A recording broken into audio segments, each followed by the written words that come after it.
மதுரை மீனாட்சி அம்மனுக்கு கல்யாணம் அப்படிங்கிற விஷயம் வந்து தமிழகத்தில் எல்லாத்துக்குமே ஒரு சந்தோஷமான விஷயந்தான். ஆனால் அந்த நாளில் அந்த அம்மனுக்கு ஏன் வந்து 3 தனங்கள் இருந்துச்சு அப்படிங்கிறத பற்றி தெரிஞ்சுக்கலாமா?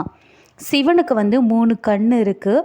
நடுவில் இருப்பது நெற்றிக்கண் அப்படிங்கிறது நம்மளுக்கு தெரியும். நமக்கு ஒன்று நினைவுக்கு வரல அப்படின்னா சுட்டு விரல் எடுத்து நெத்தியில் வந்து நம்ம வந்து தட்டுறோம். உடனே மறந்தது நினைவுக்கு வந்துடுது இல்லையா? அதாவது ஞானம் பிறக்குது.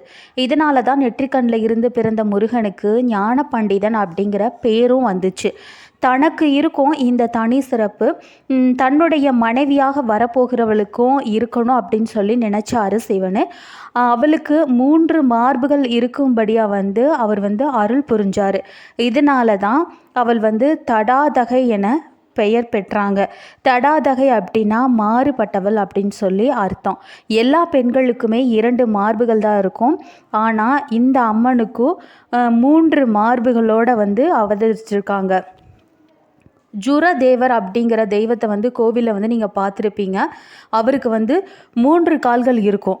அதிக காய்ச்சலால் அவதிப்படுற ஒருத்தர் வந்து 2 கால்கள் இருந்து நிற்க முடியாமல் தள்ளாடுவாங்க. அப்போது வந்து அவனை வந்து தாங்கி பிடிக்க ஒருத்தர் ஊன்றுகோலாக இருந்து வந்து உதவி செய்வார். அதுபோல் காய்ச்சல் வந்த ஒருவரை வந்து 3ஆம் காலாக இருந்து தாங்குவதாக காட்டுவது தான் ஜுரதேவரின் 3ஆம் கால் அப்படிங்கிறது வந்து நமக்கு உணர்த்துது. இதே போல் அம்பாளுக்கும் 3 மார்புகள், அதாவது தாயிடம் வந்து ஒரு குழந்தை 2 மார்புகள் மூலம் வந்து பால் குடிக்கிறாங்க. அம்பாள் வந்து எவ்வளவு பெரியவள்! அதனால் அவங்களுக்கு வந்து பூலோகத்தில் வந்து எல்லாருமே குழந்தைகள் தான் இல்லையா? ஒரு குறிப்பிட்ட வயதில் குழந்தைக்கு பாலூட்டுவதை வந்து அம்மா நிறுத்திடுவாங்க. ஆனால் அம்பாள் வந்து எல்லா உயிர்களுக்கும் தன்னுடைய அருள் பாலை வந்து ஊட்டியாகணும் இல்லையா?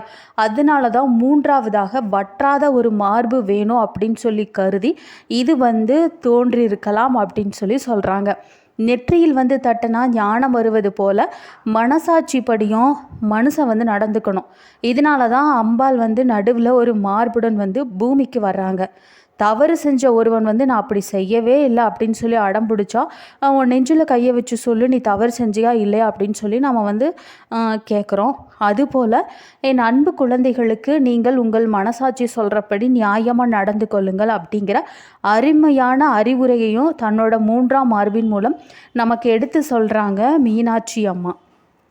இப்படி நல்லதை மட்டுமே நினைக்கும் அன்னைக்கும் ஞானத்தை வழங்கும் தந்தைக்கும் திருமணம் நடத்தி அதை கண் குளிர காணும் பாக்கியம் நம்ம எல்லாத்துக்கும் கிடைக்கணும் இல்லையா?